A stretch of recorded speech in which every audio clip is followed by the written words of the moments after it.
hacer una video respuesta a Rubén Gisbert sobre el tema de la democracia real como la mejor opción, la única opción válida de gobierno, ¿vale? Él es un idealista, él es un revolucionario que quiere que en España se implante la democracia real, ¿de acuerdo? Eh, yo voy a ofrecer sobre esto, no voy a ofrecer un análisis sociológico ni político, ¿de acuerdo? Voy a hacer un análisis desde el punto de vista de las ciencias y desde el punto de vista de la biología, ¿vale? En primer lugar, me parece que buscar la libertad del individuo, la libertad del ser humano, ¿vale? Lo hace por medio de sesgos, ¿vale? No creo que lo haga en base a datos científicos que sean replicables o irrefutables, ¿vale?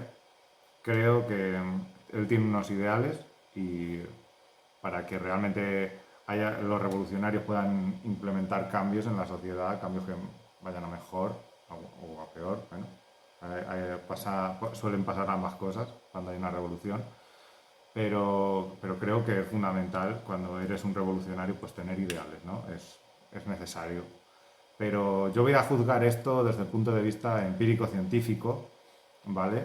Eh, como si fuera el doctor chiflado, como si fuera el hijo del doctor chiflado y Skynet, una cosa así, ¿vale? Vamos a ver las cosas de manera aséptica, sin emociones, y vamos a hacer una crítica a sus argumentaciones, ¿vale? Y ya de paso voy a hablar, pues, sobre qué sistemas de gobierno serían mejores o peores.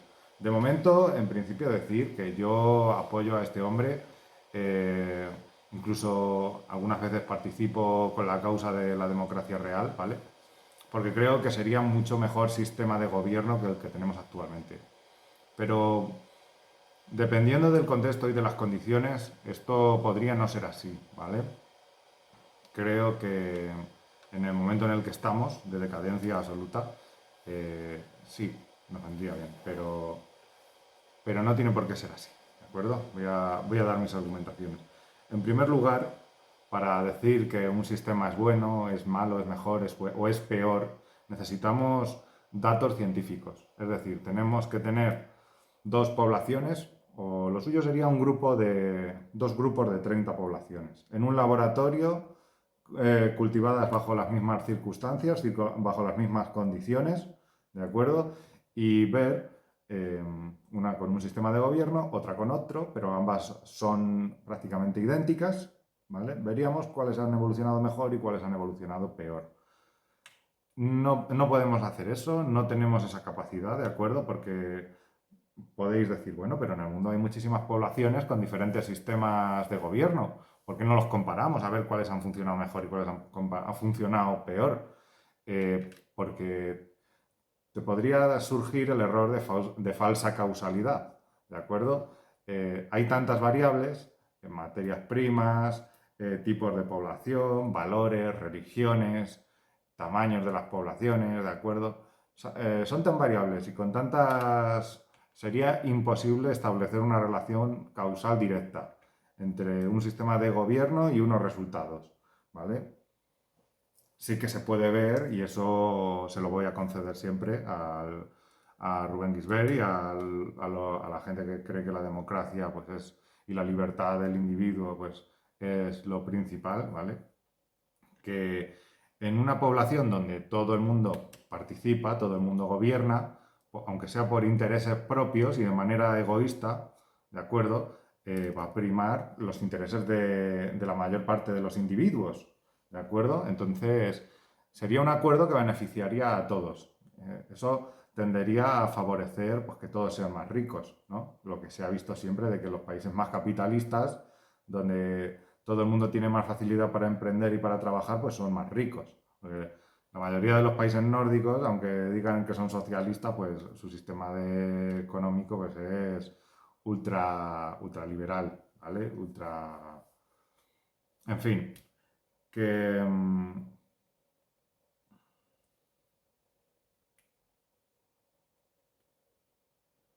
El problema aquí, en mi opinión, es que algunas veces los intereses del individuo no se alinean con los intereses de la población, ¿vale? De la mayoría. Eh, un ejemplo es la natalidad, ¿vale? Es necesario para un país tener una gran natalidad, pero, no es pero para un individuo puede resultar perjudicial tener hijos, ¿vale? Porque suponen un coste económico, suponen un coste de tiempo, un coste de invertir muchísimo tiempo en ellos para que luego salgan muy desagradecidos, ¿vale? Entonces, entonces, por ejemplo, en el mundo occidental está ahora absolutamente en declive por el tema de la natalidad, ¿vale? Y el mundo occidental es plenamente liberal, ¿vale? Cree que lo importante y lo principal es la libertad del individuo. Eh, una consecuencia, ¿vale? Y de aquí extraemos, no hace falta ser muy listo, ¿vale? Esto que voy a decir a lo mejor suena un poco nazi, no es mi intención, ¿vale? Yo simplemente digo las cosas siguiendo una línea lógica, ¿vale? Que creo que es irrefutable. Si alguien no puede refutar, pues que me diga, te equivocas por esto, esto y esto. ¿De acuerdo? Mira, un individuo, si no existe, eso no afecta a una población, a una sociedad, ¿vale? Pero si no existe la sociedad, si no existe la población, no puede existir ese individuo. Yo creo que eso lo entiende todo el mundo, ¿vale? Entonces, las personas son seres insignificantes en comparación con las poblaciones. Y es mucho más importante y mucho más prioritario las poblaciones, las sociedades, que los individuos. Esto, la cultura china lo ha entendido muy bien, ¿vale? Se sacrifican, no hay mayor gloria que morir por su país, por China. Se sacrifican y luchan toda su vida por ser reconocidos como un ciudadano que ha hecho grandes cosas por su país, ¿vale?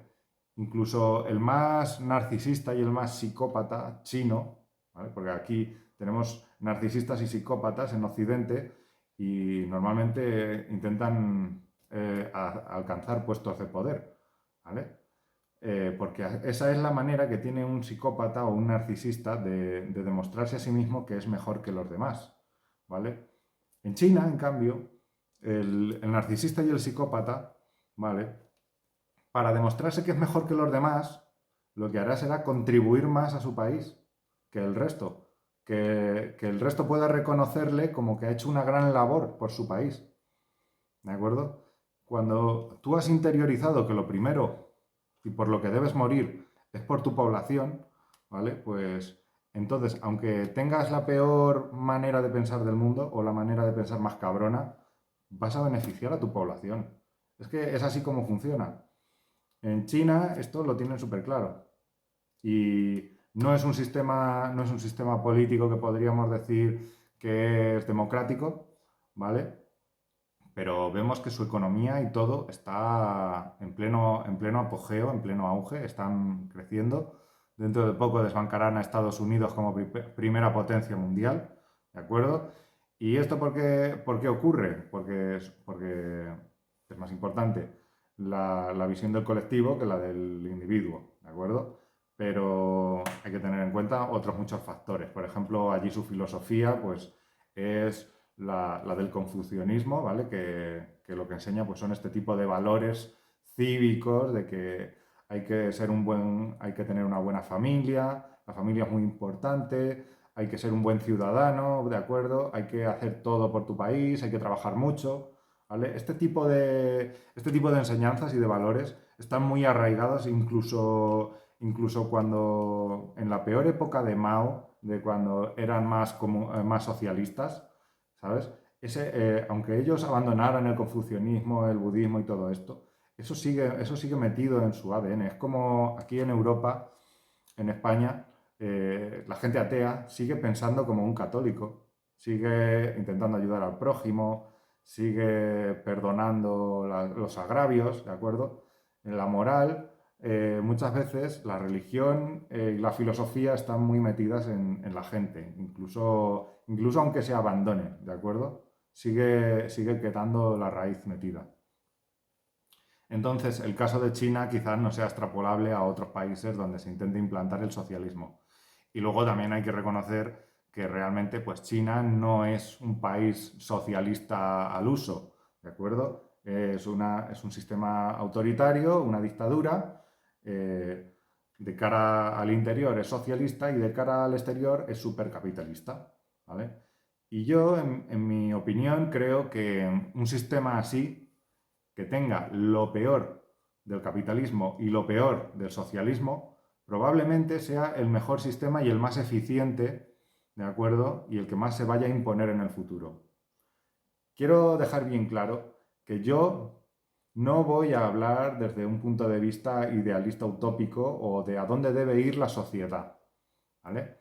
Yo soy un científico, más o menos, y de lo que voy a hablar es de que el sistema más eficiente que haga que las poblaciones prosperen más en cuanto a recursos y a capacidad, ¿vale? Va a ser el que se imponga, en mi opinión.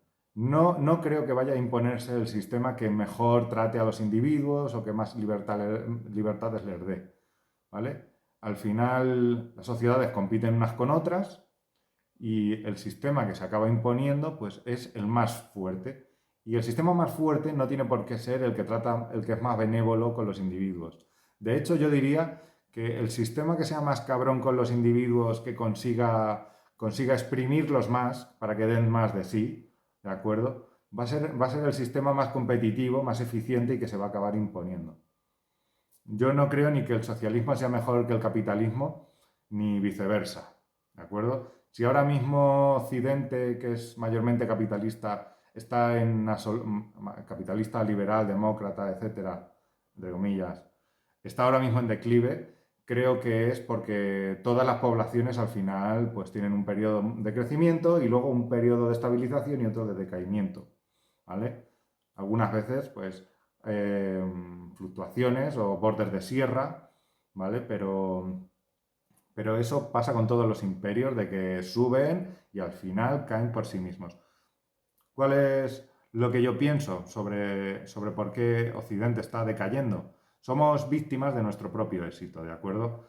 Esto me recuerda a un experimento que se hizo con ratas en el pasado, en el cual se cogía a los ratones y se les daba un hábitat enorme con un montón de cámaras, alimento y agua, ¿de acuerdo? Indefinidos. ¿Vale? En estas condiciones, la población de ratas originalmente se disparó hasta los 2000 individuos. ¿Qué es lo que pasa? Que si los ratones viven en un entorno en el que no tienen que preocuparse, no tienen ninguna preocupación, comen lo que quieren, no tienen que buscar la comida. Antes de tener hambre ya están comiendo. No tienen que hacer nada porque hay hembras por todas partes para reproducirse, ¿vale? Pues lo que pasa es que se degenera muy rápido la especie, ¿de acuerdo? Porque como obtienen todo lo que necesitan y no tienen input en su cerebro que les den una recompensa, ¿de acuerdo? Sino que no tienen que realizar un trabajo para recibir una recompensa, ¿vale? Entonces se pierden estas asociaciones en el cerebro de reproducción, recompensa. Esfuerzo en buscar, recompensa en comida, ¿vale? Como no tienen que programarse así, al final estos mecanismos por así decirlo, de supervivencia, ¿vale? Se van apagando. Generación tras generación cada vez son más débiles. Esto lo que provocó en los ratones es que como ya no tenían que esforzarse por nada, pues al final dejan de reproducirse, dejan de realizar su vida normal de los ratones. El caso, que llegó un punto en el que, en el que la población de ratones alcanzó su máximo, creo que fueron 2000 y pico individuos, y a partir de ahí decayó y desaparecieron. Canibalismo, madres que no cuidaban a los niños, pues, dejaron de esforzarse simplemente porque lo tenían todo ganado, ¿de acuerdo? Y lo mismo le pasa a la sociedad occidental europea. Cuando tú ya tienes todo, ya no tienes necesidad de trabajar, necesidad de esforzarte, necesidad de realizar bien las acciones, ¿de acuerdo? Siempre obtienes la recompensa, pues al final dejas de esforzarte y otras poblaciones pues te acaban absorbiendo, ¿vale? Es lo mismo que le pasó, bueno, no exactamente, serían otras condiciones. Iba a hablar de los neandertales, pero no, es totalmente distinto, ¿vale? El caso, que lo que quiero decir es que ahora mismo Occidente está en ese punto de declive, ¿vale? Cuando una sociedad cae, pues veremos si luego se levanta o cómo se levanta o qué pasa, ¿vale? Y ahora mismo China pues está en un momento de pleno crecimiento, ¿vale? Ya con las políticas de natalidad del hijo único que se impusieron, porque es que al final el peligro de los sistemas más totalitarios o más autoritarios es que las medidas para mantener el país se toman en una mesa por teóricos, ¿de acuerdo? Y lo que, incluso si tienen buenos datos, ¿vale? No tenían capacidad para medir muchas veces si las medidas que están tomando de gestión, los planes quinquenales, o todas estas historias, ¿de acuerdo? Eso va a tener un efecto bueno o malo a largo plazo. Ahora mismo, ese era uno de los principales problemas que tenían los sistemas socialistas. No voy a decir comunista porque realmente el comunismo nunca ha existido.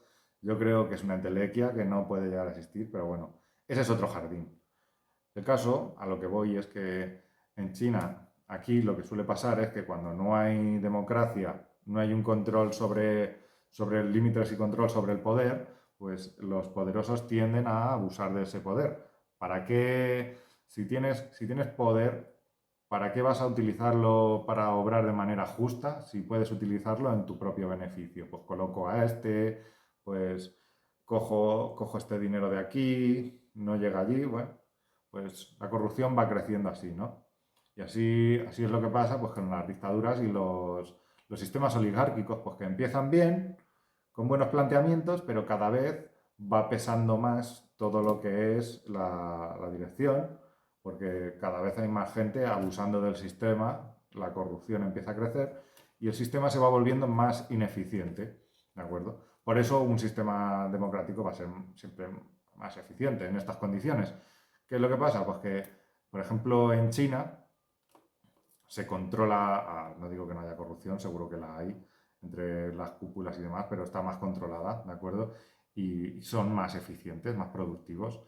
Y hoy en día, con los algoritmos y la tecnología, pues cuando toman decisiones de control de finanzas o de a dónde destinar el dinero, qué infraestructuras van a ser necesarias, ¿de acuerdo? Pues ahora mismo ya hay algoritmos que te lo pueden calcular con bastante eficacia, ¿vale? En Rusia socialista pasaba que llegó a pasar en Polonia, creo que fue cuando el socialismo, de que el trigo era más caro que el pan, ¿de acuerdo? Porque al final tú estás diseñando la economía del país. La economía del país en un sistema capitalista sí que se parece más a la naturaleza, ¿de acuerdo? Porque se rige por oferta y demanda. Cuando hay una materia, un producto que hay más del que haga falta, su valor decae y eso tiende a equilibrar de manera natural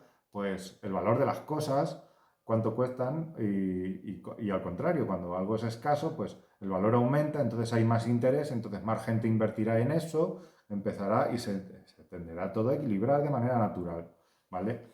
Esto es una ventaja que tiene el capitalismo contra el socialismo, pero ya os digo de que actualmente pues China con la tecnología y eso, pues ya están optimizando bastante sus funciones de administración y de gestión. Entonces, el problema, si en eso más o menos se ponen a la par un sistema socialista, vamos a decir, autoritario comparado con un sistema democrático capitalista, pues ahí ya la balanza puede estar hacia China, de que con el tiempo un sistema más jerarquizado gestione mejor los recursos, en lugar de que haya miles de empresas en una nación, hay solo una empresa, ¿de acuerdo? Que es el Estado. Y ese Estado es el que organiza cómo se destinan los recursos. Al final es como un sistema más organizado, con una jerarquía mejor. ¿Cuál es el problema ¿Cuál es el problema que supone eso a los sistemas democráticos y a los sistemas capitalistas? Pues que en los sistemas democráticos las elecciones son cada 4 años, ¿de acuerdo? Tienen una esperanza de vida corta sus estados, por así decirlo. Bueno, el estado es el mismo, bueno, va renovándose, pero en un sistema en el que el estado es siempre el mismo, puede actuar a mucho más largo plazo, puede construir cosas con un capital mucho mayor, ¿vale? Que van a tardar mucho más tiempo en desarrollarse, pero al final pues van a tener mejores beneficios. Es decir, obras mucho más grandes, se pueden meter en obras mucho más grandes y por lo cual pueden hacer cambios mucho más significativos. Porque realmente aquí en Occidente ningún gobierno puede hacer gestiones a muy largo plazo, ¿de acuerdo? Y si no piensas, si al final no estás pensando a largo plazo, eh, vas vendido por la vida, ¿de acuerdo? Vas sin rumbo, ninguno. Entonces, muy probablemente, pues, los sistemas democráticos acaben siendo una fase, ¿de acuerdo? Y cuando se superen, cuando aparezcan sistemas más jerarquizados, que se organicen mejor que los actuales, ¿vale? Porque los actuales tienden a un montón de perversiones, a una decadencia y a una tiranía de unas élites, ¿vale? Cuando eso se supere, van a ser, en mi opinión, mucho más competitivos, mucho más eficientes en la supervivencia que un sistema de gobierno en el que gobierna todo el mundo, ¿de acuerdo? Porque es más eficiente y al final creo que irá por ahí.